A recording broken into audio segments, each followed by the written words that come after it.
Hello and welcome back. मैं रंजन हूं और आप देख रहे हो रंजन मिश्रा फिजिक्स। तो आज हम लोग बात करने जा रहे हैं क्लास 11th चैप्टर 2 और चैप्टर का नाम है यूनिट एंड मेजरमेंट।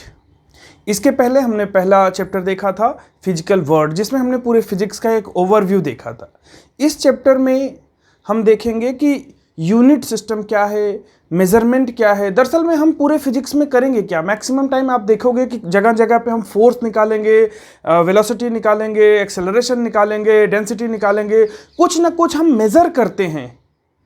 पूरे फिजिक्स में बहुत सारी फिजिकल क्वांटिटीज़ हैं जिसका हम क्या करते हैं, मेज़रमेंट करते हैं। और जब मेज़रमेंट करते हैं तो सबसे पहले ये समझना पड़ेगा कि मेज़रमेंट है क्या। तो इस चैप्टर में वही देखेंगे कि मेज़रमेंट क्या है, और मेज़रमेंट करने के लिए हमें क्या चाहिए होता है, कोई यूनिट चाहिए होता है। यूनिट सिस्टम कैसे डेवलप किया गया, कैसे बना, और यूनिट होता क्या है, ये चीज़ें हम इस चैप्टर में देखेंगे। तो इसीलिए इसको स्टार्टिंग में ही पढ़ा दिया जाता है, सो दैट कि पूरे फिजिक्स में इसका एप्लीकेशन आता रहे, तो आप समझते रहो कि ये क्या चीज़ें हैं। ठीक है, तो हम स्टार्ट करते हैं इसको।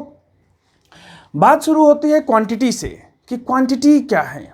दरअसल में जो कुछ भी हम फिजिक्स में पढ़ रहे हैं, या यूँ कह लो पूरे साइंस में पढ़ रहे हैं, वो कोई ना कोई तरीके की क्वांटिटीज़ होती हैं, ठीक ना। तो क्वांटिटीज़ को अगर हम क्लासीफाई करें तो वो हम 3 तरीके से कर सकते हैं: फिजिकल क्वांटिटी, मैथमेटिकल क्वांटिटी और abstract quantity.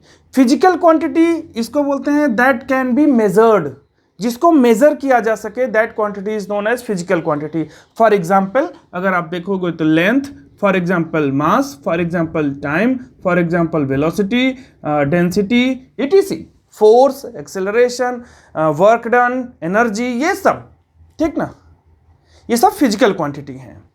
Mathematical quantity that can be counted, जिसको आप काउंट कर सको, जैसे 1 दर्जन, 2 दर्जन, 10 दर्जन, 1 2 3 4, या फिर नंबर्स का कोई भी ग्रुप बना करके ऐसे यूनिट बनाया जाए, ठीक ना। तो इसमें क्या आएगा, नंबर्स आएंगे 1 2 3 dot dot dot up to n, या फिर दर्जन आएगा 1 डजन, 2 डजन, ऐसे मेजर कर सकते हैं इसमें, जिसमें नंबर्स आए, ठीक ना।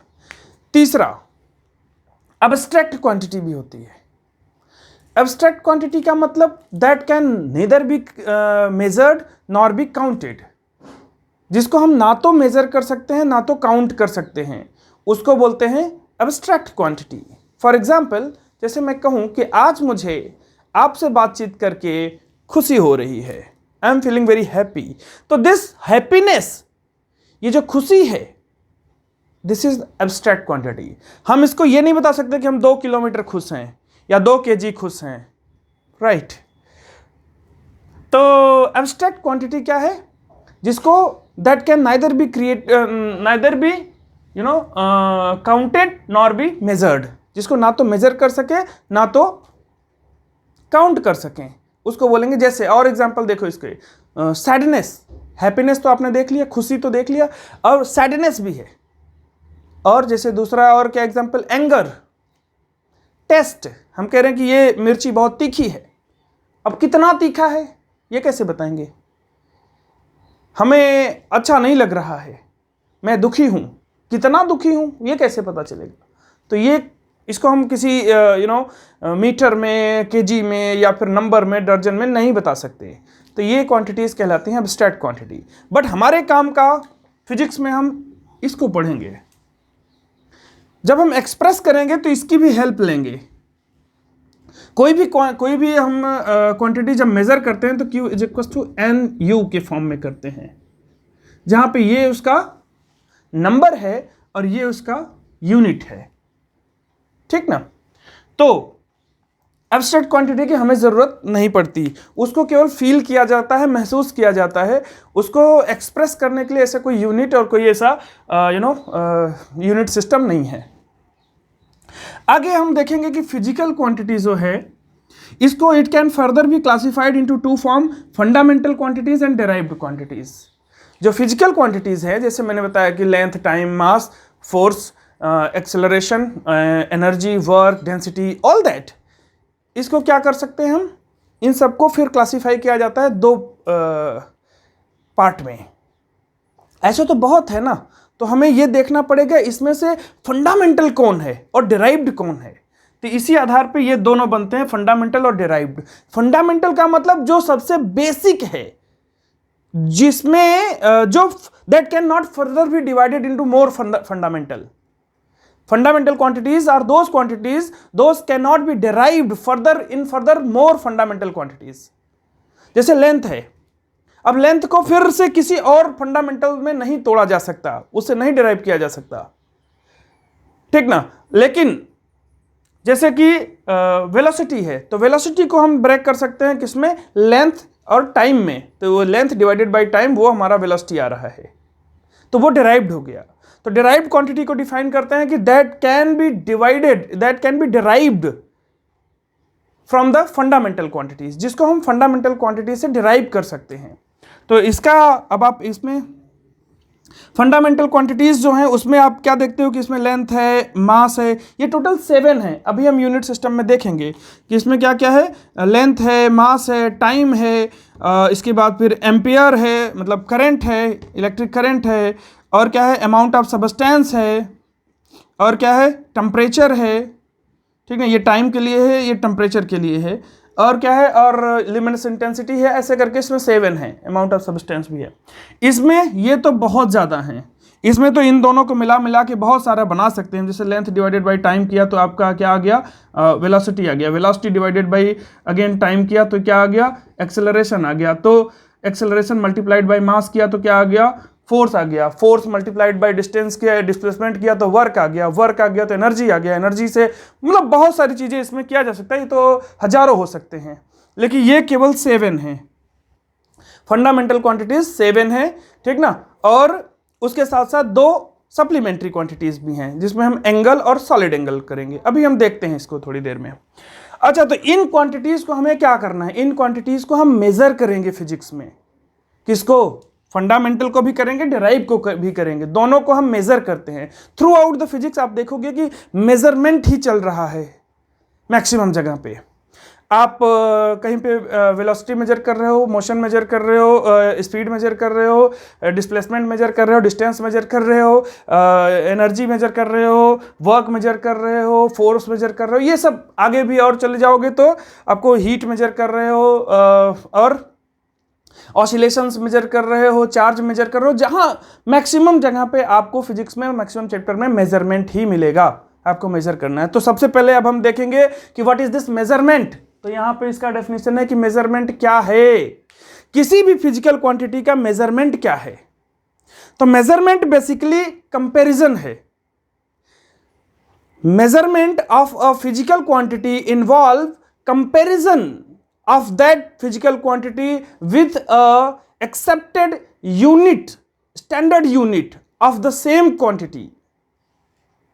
For example, जैसे कि हमें मान लो कि इसका ही लेंथ मेजर करना है, तो हम क्या करेंगे, एक स्केल लेंगे, इस स्केल से ऐसा करके हम मेजर करेंगे कि ये कितना है। अच्छा, तो यहाँ से हमें पता चल रहा है कि हाँ ये इतना है, 5.7 है, 5.8 इंच है, ठीक ना। हम कर क्या रहे हैं, आप देखो कि एक हमारे पास स्केल है, उस स्केल से इसकी लेंथ मेजर कर रहे हैं। तो आप देख रहे हो कि लेंथ को मेजर करने के लिए हमें क्या चाहिए, 1 मीटर स्केल चाहिए, एक स्केल चाहिए, और जो कि इसी क्वांटिटी में हो। मतलब ये भी लेंथ का है। अब ऐसा नहीं कि स्टैंडर्ड हम ले लें टाइम का और मेजर कर रहे हैं लेंथ का, यूनिट ले लें मास का और मेजर कर रहे हैं लेंथ को, ऐसा नहीं। लेंथ मेजर करना है तो लेंथ का ही एक यूनिट स्टैंडर्ड लेना पड़ेगा, एक एक्सेप्टेड यूनिट लेना पड़ेगा, ठीक ना। तो हम यहां पे पढ़ते हैं कि मेजरमेंट क्या है, comparison with a reference standard. Comparison with a reference standard. ये जो रेफरेंस स्टैंडर्ड है इसी को यूनिट बोलते हैं, बहुत इंपॉर्टेंट है यूनिट। अब जब यूनिट हम किसी चीज को बनाते हैं, किसी चीज की यूनिट बनाते हैं, अगर सोचो यूनिट ना होता तो कितनी प्रॉब्लम होती। हम यहां से आपको सपोज 100 मीटर कपड़ा दें, हमारा मीटर अलग है, हमारा यूनिट अलग है, आप उसको लाठे में यूज कर रहे हो तो आपको ये तो 2 लाठा है, हम ऐसे पैसे देंगे, हम वैसे एक्सेप्ट करेंगे, हम ऐसे इंपोर्ट करेंगे, हम वैसे एक्सपोर्ट करेंगे, तो बहुत सारा प्रॉब्लम हो जाएगा। हम जितना मेजर करके दें आपके यहाँ उतना होगा ही नहीं, बिकॉज आपका यूनिट सिस्टम अलग है, हमारा अलग है, इसलिए यूनिट सिस्टम की बड़ी ज़रूरत थी। तो एक साइंटिस्ट थे जिनका नाम था डी एलेम्बर्ट, उन्होंने इस एक इंटरनेशनल यूनिट सिस्टम का आइडिया प्रपोज किया था और ये डेवलप किया था। तो उन्होंने बोला कि जो यूनिट होनी चाहिए वो उसमें 2-3 क्वालिटीज़ होनी चाहिए, उसकी कैरेक्टरिस्टिक उन्होंने डिसाइड किया कि यूनिट हो कैसा, जो कि इंटरनेशनली एक्सेप्टेड हो, जो कि हर जगह अवेलेबल हो, जो कि टाइम, टेम्परेचर, प्रेशर और पोजीशन के साथ बदल न जाए। जैसे 1 मीटर हमने जो डिसाइड किया यहाँ पे, ऐसा ना हो कि ये अमेरिका पहुंचे तो ये 1 मीटर टेम्परेचर कम होने की वजह से डाउन हो जाए, यूरोप में कम हो जाए, फिर अफ्रीका में जाके ये बड़ा हो जाए, ऐसा नहीं होना चाहिए। तो यूनिट ऐसा होना चाहिए जो कि इनवेरिएंट हो, जिसमें कि परिवर्तन ना हो, टेम्परेचर के साथ, टाइम के साथ, प्रेशर के साथ, पोजीशन के साथ चेंजेस ना आए। ठीक है, तो इसमें इन्होंने बोला कि, और दूसरा यूनिट को बोला कि ये हर जगह अवेलेबल होना चाहिए, this unit should be available, इसकी अवेलेबिलिटी हर जगह होना चाहिए, हर जगह ये मिल जाए। और दूसरा क्या है कि शुड बी इनवेरिएंट, ये तो हमने बता दिया कि ये वेरी नहीं कर जाना चाहिए इसकी वैल्यू। और तीसरा बता दिया कि कोहेरेंट, एक ही जैसा बिहेवियर होना चाहिए उसका भी, सोर्स उसका एक ही जैसा हो। और फॉर एग्जाम्पल इसीलिए जो हम मीटर स्केल आप देखते हो ना, जो स्टैंडर्ड मीटर स्केल होता है वो प्लेटिनम और इरिडियम का बनता है। जो 1 kg का वाट बनता है वो वाट भी प्लेटिनम इरिडियम का बनता है। प्लेटिनम और इरिडियम का एक सर्टेन परसेंटेज उसमें मिलाते हैं, ये दोनों मटेरियल से मिला के बनाते हैं। इसकी खासियत ये है कि टेम्परेचर की वजह से अगर एक में इलोंगेशन होता है तो दूसरे में कंप्रेशन होता है, और ओवरऑल उसका जो लेंथ है मीटर स्केल का वो चेंज नहीं होता है। ठीक है, तो इसके आगे अब हम पढ़ेंगे यूनिट सिस्टम। आइए देखते हैं। तो यूनिट की आपने देख लिया कि बहुत ज़रूरत है, हमारे पास कई तरीके के यूनिट सिस्टम शुरुआत में बनाएंगे।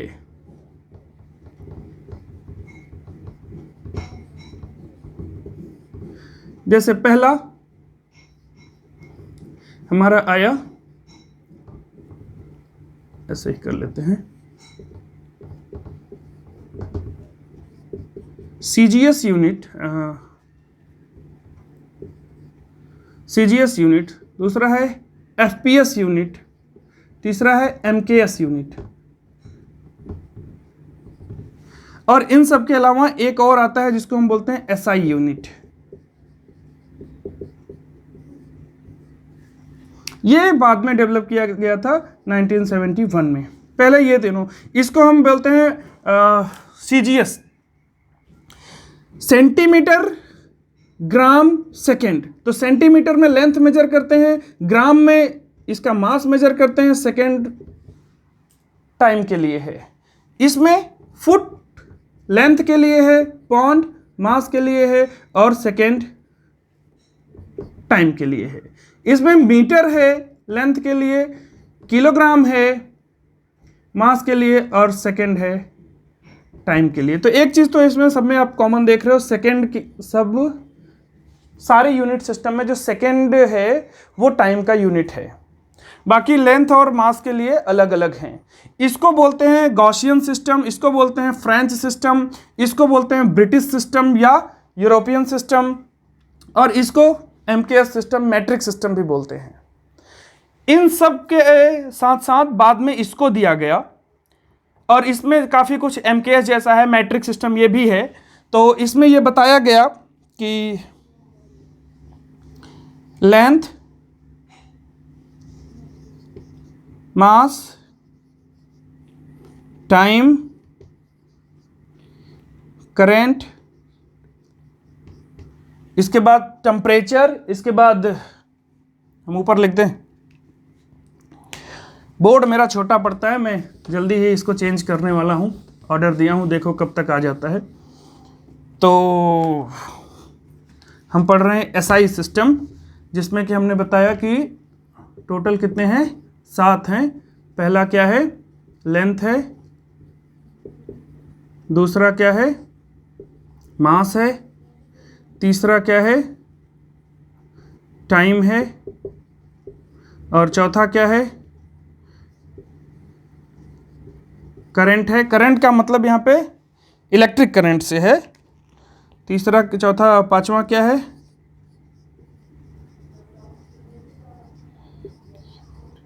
टेम्परेचर है। और छठवां क्या है? अमाउंट ऑफ सबस्टेंस, या फिर सातवां उसको बोलते हैं अमाउंट ऑफ सबस्टेंस, ये होता है ल्यूमिनस इंटेंसिटी।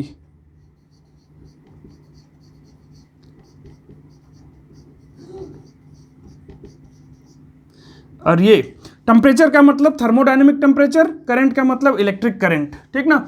और ये तो इसकी कौन सा होगा? ये फंडामेंटल क्वांटिटीज है, ये फंडामेंटल क्वांटिटीज हैं। अब इसके लिए यहाँ पे होता है fundamental units, fundamental units.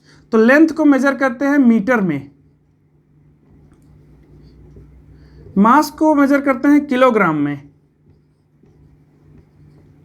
Time को मेजर करते हैं सेकंड में, करंट को मेजर करते हैं एम्पियर में, और इसको मेजर करते हैं केल्विन में, इसको मेजर करते हैं कैंडेला में, और ये एक नहीं लिखा, अमाउंट ऑफ सब्सटेंस।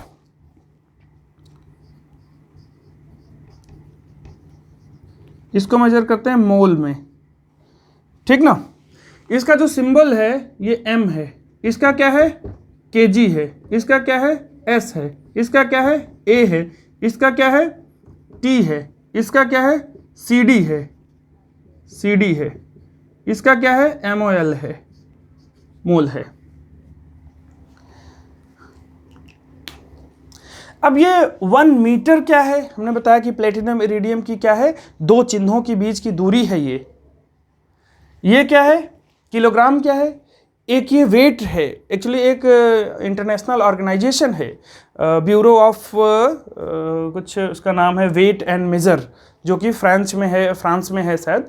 और उसमें ये सब चीज़ें स्टैंडर्ड बना के रखे हुए हैं और समय समय पे उस पर मॉडिफिकेशन होते रहते हैं। तो इन सब का डेफिनीशन कि 1 मीटर कितना होना चाहिए, 1 किलोग्राम कितना होना चाहिए, 1 सेकेंड कितना है, 1 एम्पियर कितना है, 1 केल्विन कितना है, कैंडला कितना है, मोल कितना है, ये आप देखोगे तो कई बार, जब से ये बने हुए हैं तब से कई बार इनको चेंज किया गया है।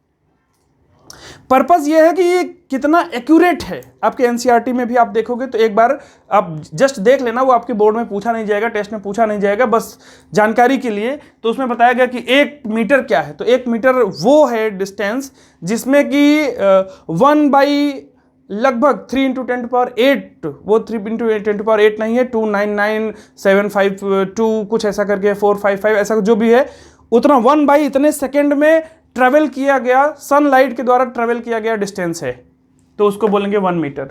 किलोग्राम के बारे में उसमें लिखता है कि हाँ ये प्लेटिनम इरिडियम का एक टुकड़ा है जो कि वहाँ पे रखा हुआ है, जिसको हम 1 किलोग्राम मानते हैं। ऐसे ही उसने सेकेंड का वो वाइब्रेशंस पे काउंट करके बताया है कि 1 सेकेंड वो है जिसमें कि ये इतना वाइब्रेशन कर जाए, ठीक ना, क्रिप्टन का। और एम्पियर भी बताया है, एम्पियर को बताया है फोर्स के टर्म में कि force per unit length, 2 parallel wire हैं तो उसमें अगर 1 एम्पियर करंट फ्लो होगा तो उसमें 2 × 10⁻⁷ न्यूटन पर मीटर का फोर्स क्रिएट होगा। इस तरीके से उसमें बताया गया है।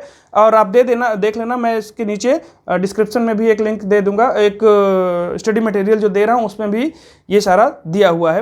वो कोई खास मैटर नहीं है, उसका कुछ आपको याद नहीं करना है, बस जानकारी के लिए ये है कि ये कितना एक्यूरेट है, कैसे इसको डिफाइन किया गया है, ठीक ना।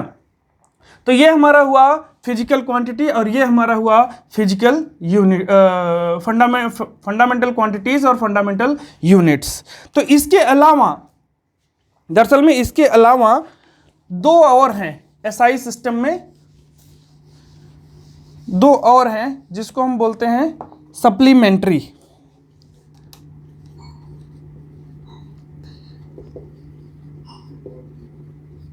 Supplementary quantities.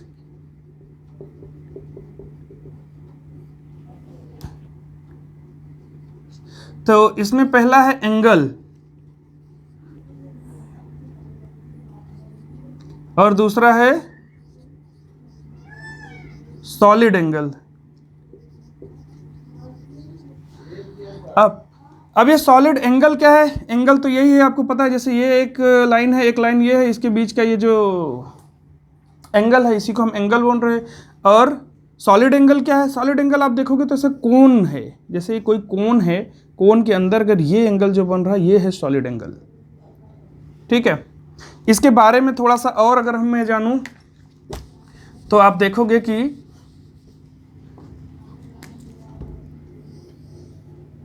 जैसे ये कोई सर्कल है, हम एंगल की बात कर रहे हैं, तो यहाँ पे अगर ये इसका रेडियस r है, ये भी रेडियस r होगा, ये o है, तो अगर ये थीटा है और ये डिस्टेंस, ये इसका आर्क है, ये s है, तो एंगल को ऐसे डिफाइन किया जाता है कि angle is equal to arc by radius, s by r, ऐसे। ये थीटा है, theta is equal to r by s। ये बड़े काम का है, ट्रिग्नोमेट्री में आपने पढ़ा होगा, छोटे क्लासेस में 9th 10th में भी आपके पास रहा होगा ये, मैथमेटिक्स में, और अभी ये फिजिक्स में यहाँ से आगे आप इसको देखोगे और इसका बड़े रोल है। अभी इस लेक्चर के तुरंत बाद एक हम बताएंगे टेक्निक की लेंथ कैसे मेजर करते हैं, तो उसमें आता है कि पैरेलैक्स मेथड। तो पैरेलैक्स मेथड इसी फॉर्मूले पे आधारित है, हम देखेंगे उसको। दूसरा हमारा क्या था? Solid angle. तो सॉलिड एंगल ये है, ये पूरा एरिया है, एक सर्टेन एरिया है, ये सरफेस एरिया है, और ये इसका रेडियस है, और ये हुआ सॉलिड एंगल। अगर हम ऐसे देखें ना तो आप यूँ समझ लो जैसे हमारे पास दो पेन हो, तो ये देखो, एक ये लाइन है, एक ये लाइन है, इसके बीच में ये जो बन रहा है ये क्या है? ये एंगल है, ठीक ना। लेकिन आप आइसक्रीम वाली एक कोन होती है, कोन, वो कोन में जो एंगल बन रहा है, या यूं समझ लीजिए ऐसे, ये जो एंगल है ये एंगल है, ये जो इसके बीच में बन रहा है वो एंगल है, ये 2D है। लेकिन ये देखो आप यहाँ, अब इसके बीच में जो एंगल बन रहा है वो एंगल नहीं है, वो 3D में ये स्ट्रक्चर है, तो वो है सॉलिड एंगल। ठीक है, तो इस वीडियो के लिए इतना ही। अगले वीडियो में अब हम देखने जा रहे हैं ये जो हमने फंडामेंटल क्वांटिटीज़ देखा है, बेस क्वांटिटीज़ देखा है, जो 7 थे, उन 7 में लेंथ, टाइम, मास, इनका मेजरमेंट बेसिकली कैसे किया जाता है। सबसे छोटा जो लेंथ है उसको कैसे मेजर करेंगे, सबसे बड़े लेंथ हैं उसको कैसे मेजर करेंगे, सबसे छोटा जो मास है उसको कैसे मेजर करते हैं, बड़ा मास कैसे मेजर करते हैं, टाइम, सबसे छोटा टाइम को और बड़े टाइम को कैसे मेजर करते हैं, ये इतना आपके एनसीईआरटी में दिया हुआ है, और ये हम अगले वीडियो में कवर करने जा रहे हैं। और आप जुड़े रहिए हमसे। अगर इस चैनल पे नए हैं तो इसको सब्सक्राइब करके रखिए, बेल आइकन ऑन करके रखिए, सो दैट कि हमारा हर वीडियो आप तक पहुंचता रहे और आप सीखते रहे फिजिक्स आसानी से, एकदम इजी लैंग्वेज में महसूस करते हुए। तो इस वीडियो के लिए इतना ही, मिलते हैं अगले वीडियो में, तब तक के लिए wish you a very happy learning. Bye bye.